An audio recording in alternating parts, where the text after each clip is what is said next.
Ngunya na bulan nin Hulyo, pigse celebrarta ana National Disability Prevention and Rehabilitation Month na pigbibisto ang papel kan mga PWD sa komunidad. Digdi sa syudad ni Naga, kumustahon ta ang sektor kan PWD sa pakikipag-ulay ta live kay Attorney Paul John Barosa, ang pamayo kan Persons with Disability Affairs Office.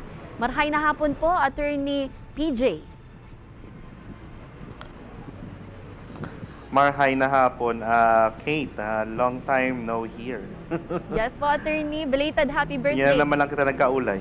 Iyo nga ni po. Attorney, kumusta po ngunyan ang numero kan mga PWD digdi sa syudad ni Naga? Asing, kumusta po ang PWD sector? Sa ngunyan po, igwa katang 8,280. And tama po si sinasabi mo, we are celebrating the Persons with Disability Month this July. Sigun po yan sa Ordinance Number 2020-072. Si Persons with Disability Code of Naga City na pigpadrinuhan po, pigsurat ni Councilor Elmer Baldemoro. Attorney, dyan po ba sa ordinansa, igwa po bang ine-encaminar ang mga establishmento na mag-hire ni mga PWD? Asing, kumusta po ang status kay inyo? Opo, si PWD Code of Naga City po, codify niya si national laws and local ordinances. Sa mga national law iyon na ang mga pribadong establishmento as yung mga pampublikong institusyon, mag-hire po ng at least 1% kan sa indang workforce na PWD. Now, may manahihiling na po kita sa mga establishmento dito sa Digdiyo sa Naga na si iba nga may nakalaag na tag na I'm deaf. So, minsan dahil siya pwedeng dahil siya kinakaulay na base sa speech pero based on sign language. And naugma po kita na may mga siring na arog kayan and nahiling ta na pigtatabangan sindaman kang mga co-workers ninda and supervisors. And very empowered. Sa totoo, si 8,280, that's double the number that that was 5 years ago when I was still the chief of office tung kang Pidaw. Ngunyan department head na po dahil duman po sa PWD Code level up sa tuyang opisina bilang sarong departamento na. Oo, Attorney PJ, ngunyan pong PWD month, ano po ang mga programa o mga aktibidad na pig-andam po kan syudad para sa mga PWD na dakulaon ang papel sa satuyang komunidad? Opo, si July 1 po nagkaigwa kitang kick-off activity.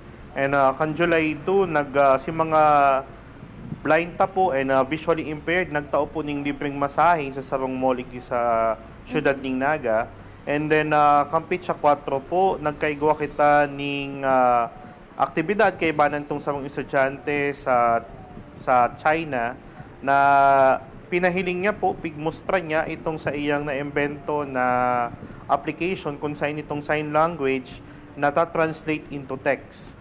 So makakatabang po ito para mas maintindihan ta si mga may problema sa speech, no? And then ngunyan po July 10 to 12 piti-training ta po si mga community-based rehabilitation specialists kang barangay para po magkaigwa ning pagka-aram sa basic sign language.